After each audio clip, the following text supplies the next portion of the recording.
Welcome everyone. In this session, I will discuss about the cell range. Okay, so let us start. I don't want to waste your time. Okay, so open the Excel, MS Excel.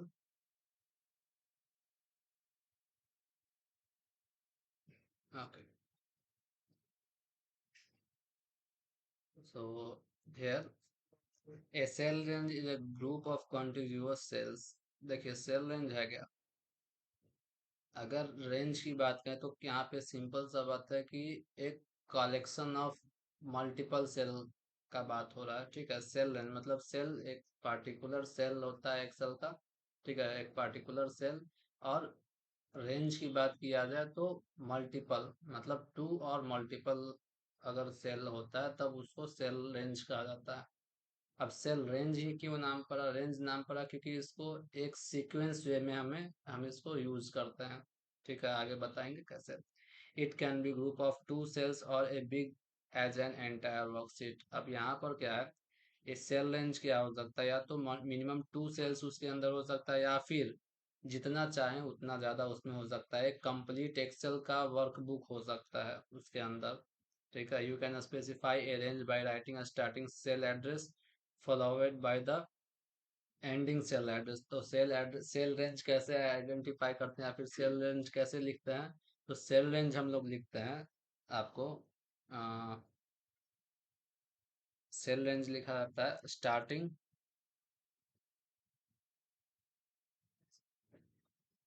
Cell range. ठीक है, starting cell मतलब starting cell address हम लोग देते हैं, not range. ठीक है, उसके बाद कोलोन दिया जाता है, उसके बाद एंडिंग सेल एड्रेस। ठीक है, starting cell address then colon then ending cell address. तो इससे ये क्या होता है, एक कंप्लीट सेल रेंज को सेलेक्ट कर लेता है ये। ठीक है, ये क्या करेगा, एक कंप्लीट सेल जहां तक भी हम एड्रेस दिए हो वहां तक ये सेलेक्ट कर लेगा। इससे प्रैक्टिकल आपको दिखाएंगे। ठीक है, आगे देखते हैं। बहुत सेपरेटेड बाय कॉलम मतलब कि जो भी हम लोग सेल रेंज देंगे वो कॉलम से सेपरेटेड होना चाहिए। ठीक है, कॉलम से भी सेपरेट करते हैं या फिर हम मतलब कि एडजेसेंट सेल्स को भी सेलेक्ट करते हैं। ठीक है, सेलेक्ट कैसे करते हैं वो बताएंगे थोड़ा सा। इसमें इसमें आई थिंक दिया है या नहीं, नहीं दिया है। ठीक है, एडजेसेंट सेल को भी हम लोग सेलेक्ट कर सकते हैं। ठीक है, वो बताएंगे आपको कैसे। ठीक है, आइए नेक्स्ट आता है आपका फॉर एग्जाम्पल C1:C10।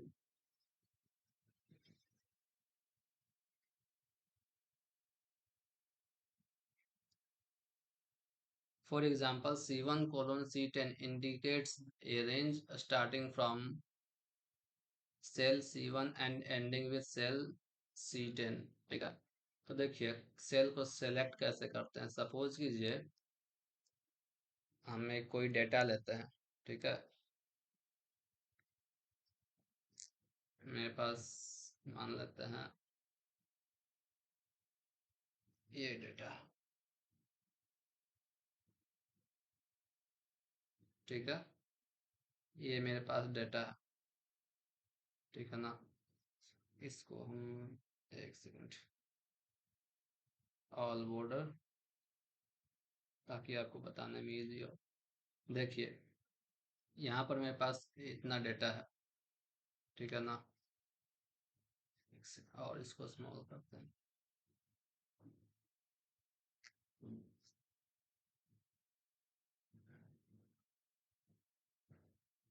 हम्म, ठीक है, हम चाहते हैं ये ब्रेक मिनट्स है ना, इसको सिलेक्ट करना। ठीक है, सेल रेंज में तो कैसे करेंगे। ठीक है,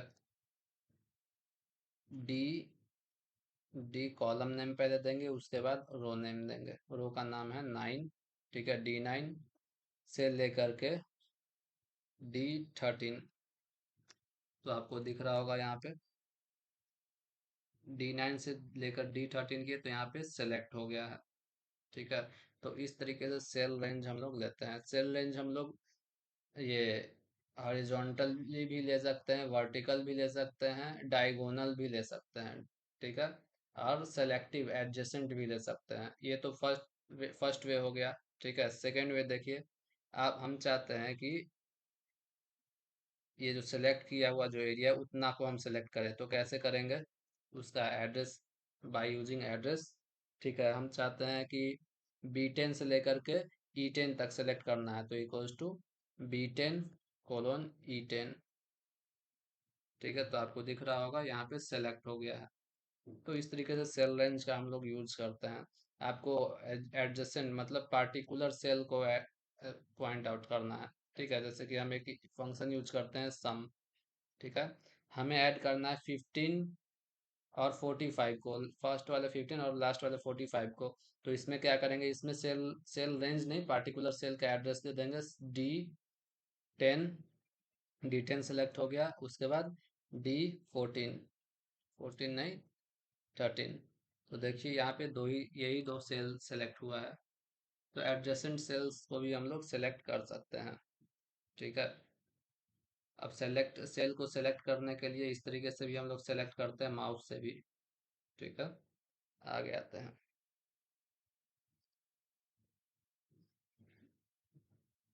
नेक्स्ट, selecting a range.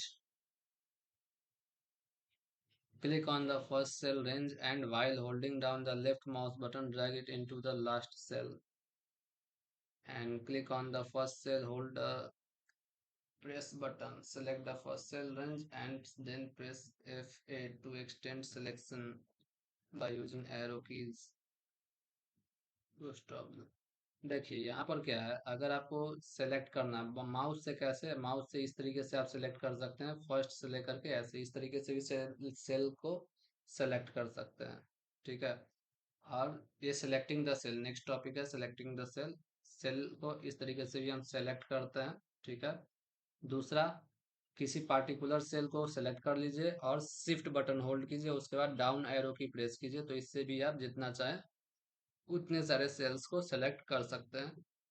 ठीक है, नेक्स्ट आता है, ये सिलेक्टिंग द सेल्स था। नेक्स्ट है using A range in a formula. अब सेल रेंज को फॉर्मूला में यूज कैसे करेंगे? ठीक है, वही अभी बताया था सम वाला, उसी तरीके से। तो कैसे करेंगे देखिए, सपोज कीजिए if you wants to find out the addition of this all break minutes, मतलब कि 15, 30, 45, 45 आपको ऐड करना है, या फिर आप मान लीजिए आपको इसका फाइंड आउट करना है कि टोटल कितना ब्रेक मिनट सम दी है। तो ओवरऑल हमें सम ही निकालना है, तो इक्वल्स टू सम। ठीक है, और उसके बाद सेल रेंज देते हैं D10। D10 से लेकर के सेल रेंज कहाँ तक जाएगा, D13। ठीक है, तो हमारा कैलकुलेट हो गया। ठीक है, तो इस तरीके से हम लोग सेल रेंज का यूज करते हैं सम, एवरेज वगैरह कुछ भी निकालने के लिए। एवरेज भी निकालना है तो सिंपल है, इक्वल्स एवरेज। ठीक है, उसके बाद किसका, D10 से लेकर के सेल रेंज देते हैं D13 तक। ठीक है, तो ये क्या कर देगा, एवरेज निकाल देगा। ठीक है ना, सारा प्री डिफाइंड फंक्शन है, आपको सिर्फ फंक्शन अप्लाई करना है। नेक्स्ट हम आते हैं, सपोज कीजिए, ये तो हो गया, डायगोनली की बात कर रहे हैं। ठीक है, हम इधर आते हैं, आइए। सपोज कीजिए मेरे पास है 10, 20, 30, 40। इसमें है हमारा 11, 12, 13, 14। इसमें है हमारा, इस सेल में है हमारा 17, 19, 20, 21। इस सेल में हमारा है 26, सॉरी 26, 25, 29, 30। अब यहाँ पर क्या करना है, ठीक है ना, अब आप चाहते हैं कि हमें कैलकुलेशन मतलब सम फाइंड आउट करना है सारे एलिमेंट का। ठीक है, मतलब कि यहाँ से लेकर के यहाँ तक का इतने सारे एलिमेंट का, इतने सारे सेल में जो भी वैल्यू पुट किया गया उसका सम फाइंड आउट करना है। तो इसको कैसे करेंगे, इसका रेंज कैसे हम लोग देंगे? तो इसका रेंज देने के लिए हम लोग डायगोनली देते हैं। मतलब कि डायगोनली का मतलब क्या है, या तो आप लेफ्ट टू राइट ले लीजिए या फिर राइट टू लेफ्ट ले लीजिए। किस तरीके से, या तो आप P से लेकर के P टू S तक ले लीजिए, P4 टू S8 तक। ठीक है, तो ये डायगोनली सिलेक्ट, जब डायगोनली हम लोग रेंज लेते हैं ना, तो उसके बिटवीन में उसके स्क्वायर फॉर्म में, उसके स्क्वायर कहिए या रेक्टेंगुलर कहिए, उसके स्क्वायर या रेक्टेंगुलर एरिया में जितना भी सेल सेलेक्ट होगा, उसका वो सम फाइंड आउट कर देगा। या तो आप लेफ्ट टू राइट ले सकते हैं या फिर राइट टू लेफ्ट ले सकते हैं। ठीक है, हम दोनों तरफ से दिखा देते हैं सम कैसे फाइंड आउट होगा। फर्स्ट ये है आपका लेफ्ट टू राइट डायगोनल के लिए। ठीक है, लेफ्ट टू राइट में देखिए इक्वल्स टू सम हमारा P10। ठीक है, कोलोन लास्ट रेंज हमारा हो जाएगा S8। ठीक है, P10 नहीं, नॉट P10, P4 है ना, P4 से S10 तक। S10 भी नहीं, कहाँ तक है, S7 है। ठीक है, तो देखिए यहाँ पे S7 तक, मतलब उतने दूर में क्या हुआ होगा, उतने दूर में क्या हुआ, आपका डाटा सेलेक्ट हो गया। अब जैसे ही एंटर करेंगे तो इस सारे नंबर्स का, इस एरिया में जितना भी नंबर आ रहा है सारे का कैलकुलेशन हो गया। ये तो आपका लेफ्ट टू राइट था, राइट टू लेफ्ट देखिए। नेक्स्ट है आपका right to left, diagonally select करेंगे तो उसका भी सेम वैल्यू आएगा। कैसे, एस का कौन सा एलिमेंट है, एस का 4 इक्वल्स टू सम S4 से लेकर के P10, P10 नहीं, P7। ठीक है, तो देखिए यहाँ से हम डायगोनली सेलेक्ट किए हैं। ठीक है, अगर आप देखेंगे यहाँ पर S4 टू P7, यानी कि S4 से लेकर के P7 तक, ये एक डायगोनली हमारा सेलेक्ट हो गया। डायगोनली सेलेक्ट हुआ मतलब इसके एरिया में जो भी रेक्टेंगुलर एरिया में या स्क्वायर एरिया में जो भी वैल्यू आया वो सेलेक्ट हो गया, और उसके अंदर जो भी उसका वैल्यू आएगा वो डिस्प्ले कर देगा। देखिए सेम आ गया। ठीक है, तो अगर आपको ये कम बहुत सारे data, huge collection of data का आपको निकालना होगा, सम या फिर एवरेज, तो डायगोनली आप यूज कर सकते हैं सेल रेंज का। ठीक है, चलिए ये बुक में आपको दिया नहीं है, ये बता दिए, फिर भी आगे आते हैं। नेक्स्ट क्या है, नेमिंग ए सेल रेंज। सपोज किसी सेल रेंज का आप नाम देना चाहते हैं। ठीक है, किसी सेल रेंज का आप नाम देना चाहते हैं तो नेम भी दिया जा सकता है। ठीक है, नेम भी दिया जा सकता है। नेम कैसे देंगे, सपोज कीजिए हमें P10 से, ये सॉरी P4 से लेकर के इतने का हमको एक सेल रेंज का एड्रेस, सेल रेंज देना है, एक नाम देना है रेंज का। ठीक है, तो क्या करेंगे, सब फर्स्ट ऑफ ऑल हम इसको सेलेक्ट कर लेंगे। कैसे सेलेक्ट करेंगे, सेलेक्ट कर लिए P, जितना भी डेटा को हमें सेलेक्ट करना है हम सेलेक्ट कर लेंगे, सेलेक्ट कर लिए। ठीक है, सेलेक्ट करने के बाद हम क्या करेंगे, फॉर्मूलाज टैब में जाएंगे। Sorry, we need to click on formula tab. Formula tab में आपको आएगा डिफाइन नेम्स, ग्रुप में डिफाइन नेम्स एक ऑप्शन आएगा, उस पर क्लिक करिए। और उसके बाद जैसे ही क्लिक करिएगा तो एक डायलॉग बॉक्स आ जाएगा न्यू नेम। तो यहाँ पे आपको क्या करना है, आपको सेल रेंज का नाम दे देना है। ठीक है, तो हम देते हैं, सपोज कीजिए पीरो। ठीक है, पीरो। ठीक है, यहाँ पे वर्कबुक, वर्कबुक में आप इस स्कोप के ड्रॉप डाउन में आएंगे तो वर्कबुक और टाइम शीट। वर्कबुक का मतलब क्या हुआ, ठीक है, वर्कबुक का मतलब कम, इस कंप्लीट एक्सेल में, इस कंप्लीट एक्सेल में जितना भी सीट होगा सारे पर काम करेगा। ठीक है, अगर टाइम सीट कर देंगे ना तो करंट करंट सीट में ही आपका आएगा। टाइम सीट यहाँ पर मेरे इस सीट का नाम टाइम सीट है। अगर आप दूसरा एक्सेल यूज कर रहे हैं ना तो उसमें नेम डिफरेंट हो सकता है।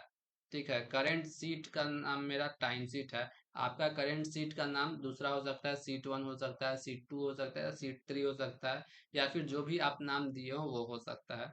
टाइम शीट अगर कर देंगे तो हमारा करंट शीट पर वर्क करेगा। ठीक है, और वर्क बुक बुक कर देंगे तो वर्क बुक में इस एक एक्सेल फाइल में जितना भी सीट होगा ना वो सारे पर काम करेगा। तो हम वर्क बुक ही लेते हैं, और ओके। यहाँ पर सेल एड्रेस पर काम कर रहा है तो एड्रेस आपको चेंज नहीं करना है। ठीक है ना, वो एड्रेस आपको पढ़ाएंगे, सेल रेफरेंस आपको पढ़ाएंगे तो पता चलेगा। ठीक है, ओके कर देते हैं।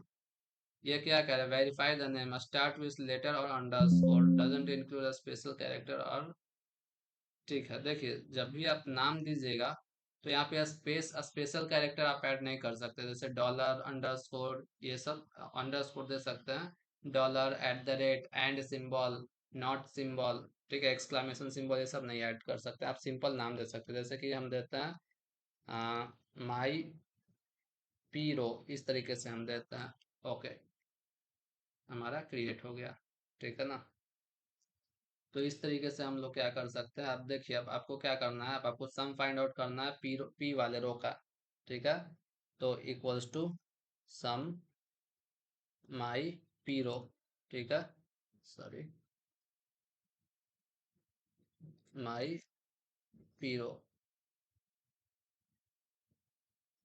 कंप्लीट नाम लिखना होगा, ठीक है, माई पी रो, ठीक है। तो माई पी रो में जो भी रेंज है वो सारे का सम शो कर देगा।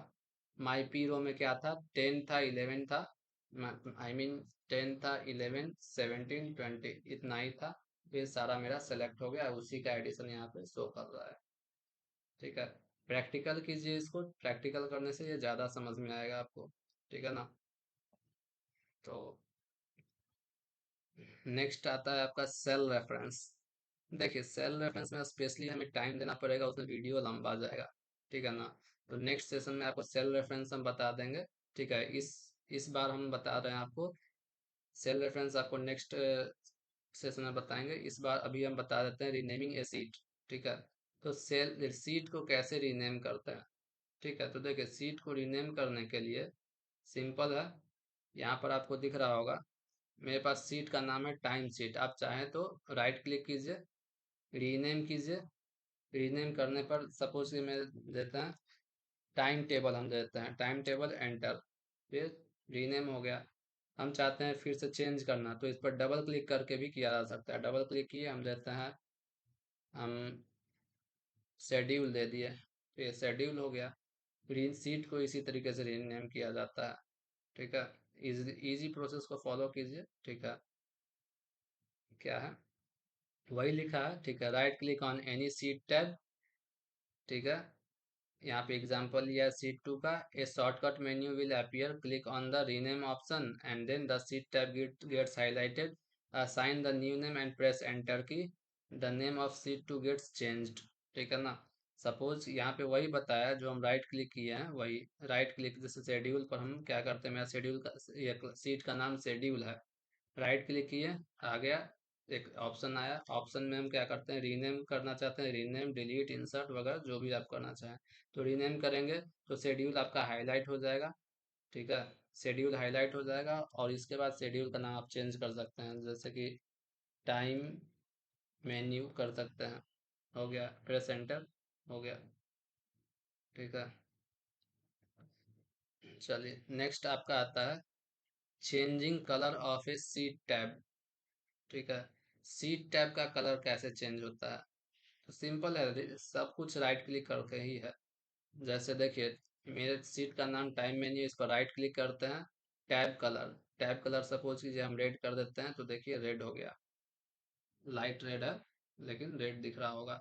हम ग्रीन करते हैं, ब्लैक करते हैं, ब्लैक से आपको समझ में आएगा, ब्लैक में भी ग्रे दिख रहा होगा। ग्रीन करते हैं, डार्क ग्रीन, तो ये डार्क ग्रीन मतलब लाइटली कलर ही आता है, ठीक है।